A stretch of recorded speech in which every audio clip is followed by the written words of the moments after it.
favorite. It's Judd's Hockey Show.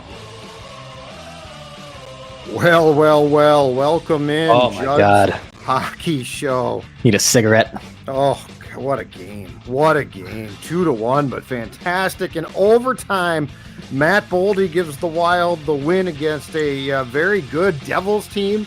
And as of right now, with the Dallas Stars losing to the Seattle Kraken, the Wild is in first place in the Central Division. That's right. 90 points in 71 games. Colorado is idle tonight. They're at 88 points. Dallas playing their 71st game. If they win, they'll move back into first place. If they get a point, the teams will be tied in points, but the Wild has 41 wins, and they will have the same number of games played. So there is a chance, as of tomorrow morning, the Wild could be in first place in the Central. They are right now. We saw it all tonight. Goaltending, up and down action, and overtime. That, you know what? I am so thrilled this game didn't end in a shootout, ending at the 4:58 mark with, yes, a breakaway, but in a hockey sense. My God, what a road game that was. That, dare I say that was almost the perfect road game, because Good road period, as they say. Yeah, well, and yes, they got outshot. The Wild did 20-5 in the third period, but I don't know. I'm watching that game, and I basically thought this the whole game. It ends up being very true now. But Dex, I'm watching that game, and I'm thinking, this is really impressive. Like, this is a really good road game. There's no flukes here. Gustavsson was unbelievable in goal. Unbelievable. Vita Vanacek, the former Capitals goaltender, now in the New Jersey goal. Unbelievable. They're both really good teams. My God, like you said, I need a cigarette after that one. Yeah. My goodness. Matt Boldy, man. I mean, this guy just continues to make some big time plays, especially since Kaprizov went out. And look, this has been a show that has harped on him when it's been warranted. This is a show that's been praising him when it's deserving. And Michael Russo tweeting out this fact that in 6 games without Kirill Kaprizov, Matt Boldy has 6 goals and 10 points. When he has taken things over. And we talked about this on Statements with the former artist known as the Hockey Whisperer, Phil Mackey, that Marcus Johansson has helped wake him up a little bit, but Matt Boldy is also on his own, has put this team on his back, if you will, Judd, since Kirill went out. And they get a huge 2 points. I mean, I can't even remember the last time this team has just got a nice regulation win. It's been a while. It feels like, at least they don't get them, at least in back-to-back fashions, I should say. But my goodness, I mean, he's gassed on that last shift. The Devils basically almost won the game. Goes off the pipe. Yeah, Boldy skates out, is just completely gassed, barely has his legs underneath him. He's huffing and puffing down the neutral zone into the offensive zone and finds the back of the net. I mean, that's incredible. It was just incredible. Yeah, and adding to the impressiveness of this win, it came without Spurgeon, because he was sick. I think he's probably got the same influenza or the same illness that Jake Middleton missed a couple games with. So you're without one of your top defensemen now. You still win. As you said, Kaprizov out. Let me say this at the Boldy factor, because I think it's two-pronged. One is, I think I called him out a couple of weeks ago, and he damn well deserved it, because you know that this is within him. This was dormant for how long, and now we're starting to see it. The other thing, though, and this goes back to what we talked about, and it was a coaching problem that's been rectified. Remember when he was put with Sammy Walker, and we were like, oh, okay, a little more skill and speed there, right? So when he was with Walker on the other wing, it sort of unlocked him, and Boldy looked good. And then they're like, no to Sammy Walker. And if I'm not mistaken, they put Foligno. It was, if I'm not mistaken, it was like Eck, Foligno, and Boldy. And anyway, it was slower. And, the Johansson pickup has unlocked him again. He needs a guy with skill and speed. That's what he needs. And that gets, and Boldy's he's a complex dude, because unless he's got that guy, he doesn't have his confidence. Once he gets his mojo, he's been absolutely fantastic. And that line of Johansson, Eck, who plays a very important role because he, tonight won faceoffs and also is defensively responsible. And Boldy was absolutely, again, for like the third consecutive game, fantastic. Dex, I mentioned this to AJ on our post-game Judd's Hockey Show on Sunday, and it remains true. Number one, the amount of breakaways that Boldy gets is absolutely mind-boggling. And two, he misses a ton of them. But he made the one to complete the hat trick against the Capitals. He made the one with 2 seconds. I think there was 1.3 left. Ryan Carter said 1.3 seconds left in OT tonight. But the amount of ice that he's created for himself and his skill, if a guy is quick enough to get the puck to him, this guy, and by the way, this is the Boldy I want to see. Mm-hmm. Like there's no going back. I don't care when 97 comes back. This is the Boldy I want to see, and I hope the head coach has learned his lesson, which is it's all well and good to tell Matt you've got to play a certain way, but when you put another skill guy with him, it unlocks something, and that's what we sort of saw with Sammy Walker, and that's what we 1000% have seen with Marcus Johansson. And there's nothing wrong with a guy like Boldy needing a little bit of help right there. He can't do everything on his own with guys like Frederick Gaudreau playing along him, or Sam Steele, or whoever you want to place any other forward next to him. He needs some help. And Marcus Johansson has basically been that. And he's a guy that was here before, but had some weird injuries, broke his arm, just wasn't the same player. And now it's kind of taken things over. And to your point, if they get Kirill back here in a few weeks before the season ends, we're a little less than a month before the playoffs start in the NHL, and the Wild are basically knocking on the door of clinching a spot here probably within the next week or so. That these are good playoff problems to have, good situations to go into a thing where it's not just, hey, it's Kirill like it was 2 years ago, and can they shut him down and the Vegas Golden Knights can mull him through. Last year, obviously, he had a great offense. He had a very potent offense with Kirill, Boldy, and Fiala. But I think the stabilizing thing, and I know he doesn't get all the credit right now, but Fillip Gustavsson's been great. Marc-Andre Fleury over the last 2 weeks has been great. Mm-hmm. These are great problems to have where who knows who starts at game one at this point. It's still probably is Gustavsson. Wouldn't shock me if it's Fleury, but when you have two goaltenders who are playing as well as they are, it just to be the broken record that I am on this rant here, it's good problems to have. And Fleury, who's done, from what I understand, a great job behind the scenes of being a mentor to Gus and all that. What's really interesting about those two is stylistically, they are polar opposites. Fleury's great to watch because he's sliding around. Like you think about him, right? Like he's diving around, he's making saves. He is about as unprototypical, especially in 2023, as you could possibly get at times. Gustavsson, what makes him on the nights that he is on, and goodness knows that dude was on tonight. The Timo Meier goal was sort of a fluke because he wrapped it around and he almost tried, I think, to center the puck, and it went off Gustafsson's leg or skate and into the net. But when Gustafsson's on, his positioning and fundamentals is just phenomenal. Like the way that he squares up the pucks. He made a save, I think it was on the power play with Dumba in the box late in the game.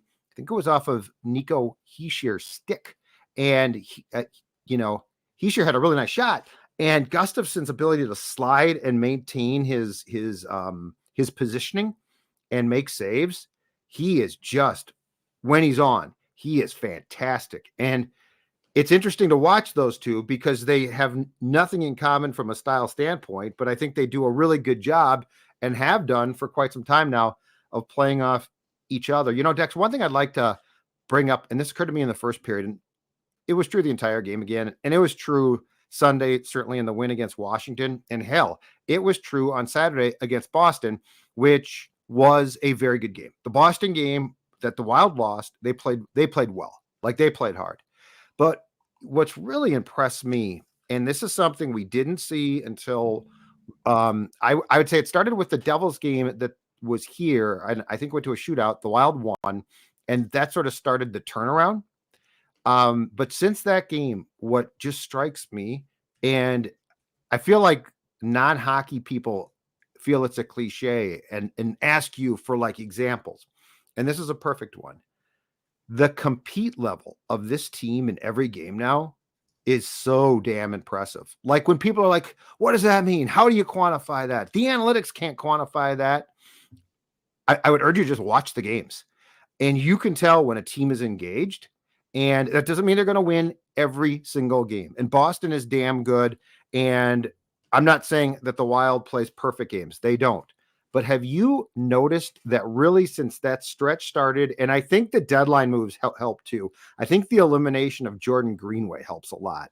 Have you noticed the compete level in every game is just off the charts? Like they're not losing because they don't care. And as silly as that might sound, I see teams that don't care. This team cares, and this team plays hard, and it took them a long time to get here. But this, my friend, this is an identity. Yeah, this has been playoff style hockey, and that Devils team's good, man. I mean, that's a good New Jersey Devils team. That's not the Devils from the last few years. Timo last Meier? 10 years. Hell, I know. I forgot Timo was there. Jack Hughes? They were when he was called from Lepanta. I was like, oh, that's right. I forgot they got Timo Meier from the Sharks, for God's sake. So yeah, that's a really, really good Devils team. And to your point, you could have kind of folded going into New Jersey, playing a good Eastern Conference foe, but they don't. They go out and they actually play pretty well. They weather the storm after being outshot heavily in the third period. And to your point of Gus and versus Fleury, yeah, Gus, it's just so quietly sound fundamentals, right? Like it's nothing sexy. It's nothing flashy. He's not going to, put that glove out and be exaggerating with the save, but he's just calm in his crease, and he's there and he makes all the right saves. Fleury's not afraid to go out of that crease a little bit, right? He's not afraid to flip that arm up and down to make the dramatic save, whether it's necessary or not. They just have been gelling really, really well. And we kind of thought 2 weeks ago when Kaprizov went down that, oh boy, well, after a great a run of points in about 8 straight games, now all of a sudden that's going to come to the end, and where are they even going to finish in the playoff spot? And as it stands now, and a lot of things can still happen, almost every team's in action tonight, it seems like. The Wild have a chance here to win the division without their star player down the stretch. So yeah, that just goes to show that this is an identity. It has been sustainable. It's been really impressive over the last few weeks. And the thing about this is no one would debate it. It takes hard work. Like I'm sure it's a fun style when it's successful, but it's probably hard as hell to play, right? Like, back to back. Boston's tough. You play hard. You lose, unfortunately. Washington, I wouldn't say that they're super tough, but it's a game the next afternoon. Ovechkin. So like if you're committing to play this style takes something. Now, it's my belief that professional athletes should be able to do that and execute it. But to Dean's credit, to the team's credit, as we see here from Evdog 49, Bill Guerin's credit. And the Bill Guerin, so it's interesting that Evdog 49 says Bill Guerin, executive of the year, not a question mark, but a statement by that person. I was giving that some thought today, and just to be very clear, I think he's got no chance, but his deadline moves the last 2 years, if you think about what's transpiring right now, Declan, his deadline moves have been phenomenal. Jake Middleton, I got to admit, if I had heard of Jake before he was acquired from the Sharks, it wasn't a lot. And like I had to scurry to go find him at the time. He has turned into one of the most solid, just solid defensemen, and really pretty damn good. And Spurgeon's out tonight. Middleton doesn't shrink. I think he still plays well. Hell, they gave up 1 goal. You think about Fleury, right? They keep him. They spin Talbot off, to which we're like, oh boy, for Gustavsson, to which we're like, who's this? This guy's going to screw him. And he's been phenomenal. I'll continue on. Johansson, they get him back. Both of us are like, what? You got Johansson back? I mean, come on. They're like, no, he's well liked. He's good. He's been freaking phenomenal. Sundqvist gets assists. I don't know if I mentioned this to you or it was AJ on Sunday, but Sundqvist plays like Greenway was supposed to, which isn't a sexy style. It's not like, did you see that play? In fact, I was watching him skate on Sunday. Really not a great skater. He's Reeves-esque. He's sort of choppy, but you know what he does? He gets in there and he makes plays and he battles. If you think about what Bill Guerin has put together here and sort of what we thought about this team a month and a half to 2 months back, That's Bill Guerin deserves a ton of credit. Dean does too. So I'm not trying to sell him short, but he has constructed a roster that is damn impressive down to the fourth line. Yeah, the four. I mean, I thought Mason Shaw was going to be the hero tonight, right? I mean, he Yeah. scores the goal, and that line's been phenomenal. And look, all those moves have been great. At the time, face value, sometimes we've scratched our heads at them, and I don't think this is. I'll just be pretty blunt here. This is not a show of ass kissers. This is not really our style to do. We're not just gonna throw things out left and right because we like a certain sport or like a certain team. And certainly, Bill Guerin has come on this show multiple times. We've talked puck with them. Even I have admitted to him that, hey, I've been wrong about your assessment on things. Not afraid to do that either. Called you out. Called me out for being wrong numerous times. But when you factor in all those trade deadline acquisitions, on top of the fact that there's 15 to 16% penalty cap on them because of the Suter Parise buyouts, It's more amazing. Look at the Anaheim Ducks. The Ducks stink. They are horrible. They're not a good team. And they have a almost basically full allotment, right? I don't know if they have any other crazy buyouts.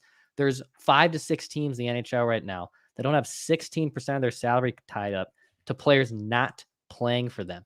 And Bill Guerin's still able to finagle and be buyers at the deadline, get a guy like Mojo in, bring in someone like Fleury a year before, flip your goalie who has been weird for even a better goalie.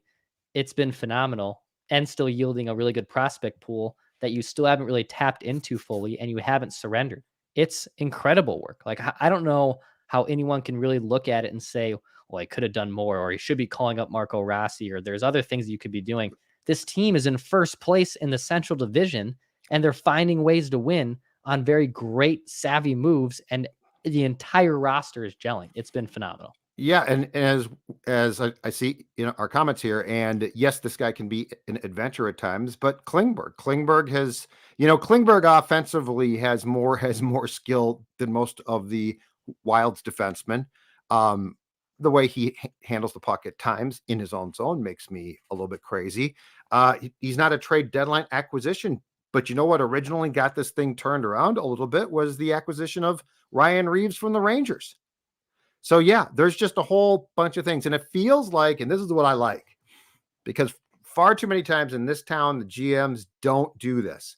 It feels like a lot of things that we've questioned Bill Guerin about, he has turned around and flipped us the bird, if you will. Like he's been like, okay, you guys, you're morons. Here's why I'm right. And he's been right.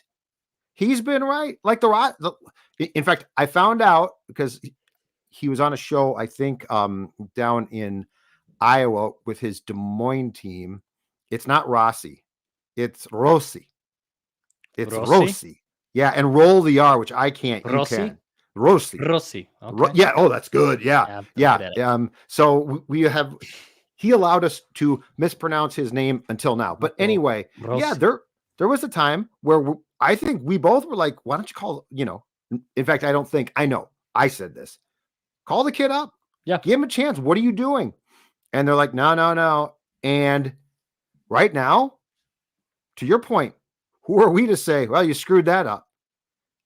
It is really impressive. This is why so many teams in this town drive me nuts. Because when they don't, it's impressive.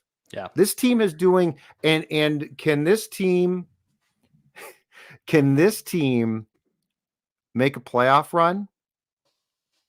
Colorado would be tough in the first round, but the more I watch them, and I know I'm setting myself up here, okay? The more I watch them, the more at least I start to believe that they've got something here. Yeah. Tonight's game really teases me. Yeah, absolutely. Hey, by the way, we have like over 700 people watching Judd's Hockey Show right now. So thank you. Hit that subscribe button for Daily Minnesota Sports Entertainment. This is the first time you're watching Judd's Hockey Show. What's up? That's Judd Solgad. I'm Declan Goff. AJ Frederickson, Jesse Pierce from the Bar Down Beauties and NHL.com also contribute to this podcast. Playoffs are coming up. Some fans have been asking because the Wild are knocking the door. Yes, we will be live after every playoff game. We will still be doing some vent lines as well. So all that will still be on par like we've done the last 2 seasons. So we're very excited for that. Stay tuned for it. Hit that subscribe button for Daily Minnesota Sports Entertainment right here on Score North and on Purple Daily for Daily Vikings Entertainment. By the way, I mean, if Matt Boldy If you're going in that locker room, I mean, the only thing I had missing from that, Judd, was my friends at popcorn. I didn't have my bag of popcorn next to me. You've got like 87 of them. I had it up in the counter, and I should have had it out because my God, I was ready to be dumped all up in it. And there's plenty of different flavors. There's cheddar. There's Southwest heat. There is dill pickle. Yeah, I said dill pickle. Plenty of great options at popcorn. They're located here in Minnetonka in the Twin Cities off Shady Oak Road and Highway 62. Or for our Minnesota Wild fans outside of Minnesota, popcorn.com. Over 70 flavors of delicious popcorn. Go check out popcorn. When you check out, mention that you heard this too on Judd's Hockey Show. It helps them out. Of course, helps us out too here at Score North. So go check out Popped Corn. And a great little healthy snack for a guy like Judd Zulgad, who's lost a bunch of weight from his friends at Livia. Oh, that is absolutely correct. And guess what? If Sports Dad can do it, so can you. Livia Weight Control Center is very important. I said that. Weight control, not a diet, not a quick fad. It is a weight control program. Guess what? Guy on the left, guy on the right. I'm going to give you one guess of which side of that frame was pre-Livia and which was post. And the best part about it is you are going to keep that weight off. So if it's, it's March right now, it's starting to get a little bit warmer. It's starting to feel like spring, summer is coming. And if you're saying to yourself, I've put on a few pounds this winter, I want to lose them. Livia is your ticket to do exactly that. If you sign up right now, the first 8 weeks are free. That's right. The first 8 weeks are free. Talk about being a number one seed. Talk about being a playoff team. Talk about being with a winner. Livia is exactly that. 855 go LIVEA, Livia.com. Livia, LIVEA.com. And as Dex said, Jessie Pierce joins us weekly. She's going to join us tomorrow. I think one thing I'm going to have her discuss, and we can bandy about, Declan, is what do you do, assuming health, which is a tough thing to assume. What do you do as far as not just in goal, but Kaprizov comes back, top line. But when Gustav Nyquist, another deadline acquisition, who's supposed to be set to return from a shoulder injury around the time the playoffs start, like who do you scratch? It's an embarrassment of riches right now. And I've seen, Duhaime comes out. Well, really? I mean, he had an end-to-end rush tonight that was beautiful. He had what ended up being the game-winning goal against the Capitals on Sunday. Well, Reeves comes out. Well, really? He's been a glue guy as far as I'm concerned. He's also scored some goals now. So we'll discuss that tomorrow. But this game tonight, just to get back to it, was absolutely a fantastic game. Recency bias in play. But I think if you are the Wild, there is a very good chance, because let me find the score. I believe it is now 3-1. Yep, it's 3-1, end of 2 in Dallas. The Kraken lead the Stars. There's very good chance that you are going to wake up in first place. And I will say this, my preference, and the team won't say this, but my preference would be win the division. You might finish second to, as far as the conference goes, to the Golden Knights. Win the division and get one of the two wild cards, or if Colorado passes you and you're second, home ice against the Stars, I'm taking my chances there. Yeah, I would feel pretty good against the Stars at this point. Ottinger's really good. I like Ottinger a lot. That Stars team's they don't scare me as much as they once did about 2 to 3 years ago and beyond. Their offense has always been pretty top heavy, but doesn't do much for me now. Now Ottinger can get hot, and he could for sure carry them to some playoff wins. That wouldn't shock me one bit. But I would feel really good about going to a series against a Stars team, against a Kraken team, against someone else in the Pacific at this point. Colorado would be tough, man. I mean, that has 7 games probably written all over it, 6 to 7 games written all over it. You don't want Colorado to get healthy at the right time and run into that buzzsaw, even with how good the Wild are playing. And that's coming from someone, too, who doesn't like to really get too worked up into, I don't want to play this team if my team's also playing really, really well. But they would for sure be the team I want to face the least. That being said, if the Wild had the home ice advantage, I like their chances regardless to go on to a playoff run. But right now, I mean, they're playing some of the best hockey, dude. It's just been incredible. So speaking of what you just brought up, as we speak right now, the Golden Knights would get the top overall seed because they're in first place in the Pacific right now with 92 points. They're tied with the Kings, but the Golden Knights have a game in hand. The Wild right now would technically then be seed number 2. So the Golden Knights would get the Jets as of now, and the Wild would get the Kraken. The only intriguing thing, and I can't tell if this is for real or not, but they beat Buffalo, if I'm not mistaken, tonight. Nashville has moved into 3 points back of the Jets, 2 games in hand on the Jets. And the Jets seem to me to be itching to miss the playoffs. Like, they have really gone in the toilet. So, I think if you are the Wild, it's not that you can't or won't try or won't have to get through the Avs if you're going to advance at some point. But yeah, a first round series, if you could finish first place and get the Kraken, I'd take my chances for sure there. So, but this was fun, man. This was fun. I can't remember, like, this stretch of games. Yeah, I know. That's what I was about for to the say. last few weeks has just been, but again, this is what I'm always talking about, which is I want to see the requisite effort to actually try. They're doing it every game now. Yeah. And now they have even some, cupcake. They got the Hawks coming up. They have the Flyers coming up. But be careful. Be careful with those Flyers. Like, I'm serious. Like, don't assume nothing. Yep. I know Age will probably break that one down on Thursday night. But then look, dude, next week, Kraken, Avalanche, Golden Knights, Penguins, Blues. I mean, they still got some tough tests here this time next week. The season ends on April 13th. We're about 3 weeks away from that. And the playoffs start, I believe, April 19th. And we'll see what happens, how the chips fall, where they're lining up there. But man, this has been, to your point, I mean, we've come on here a few different times, right? And we've said, man, these have been some really fun hockey games. Even the way they, at the beginning of the month, they lost the Flames 1-0 in a back and forth game. It's been a blast. It's been a lot of fun watching a lot of these games. Absolutely. And as Sue just said there, don't underestimate the pesky Flyers. Okay. Torch teams scare me. Okay, we're done. So I am going to, I don't know if you've got the Ode to Joy tune or not. I don't, but I can maybe. But I'm going to wave the flag regardless. Wave the flag. Here's the wave. Wild flag. It's back up. I'm going to hit the mic a couple times. There you go. There you go. There's no room for petty bull. Bill Guerin, there is no room for petty BS on Judd's Hockey Show or with this Minnesota Wild team. Hit that subscribe button.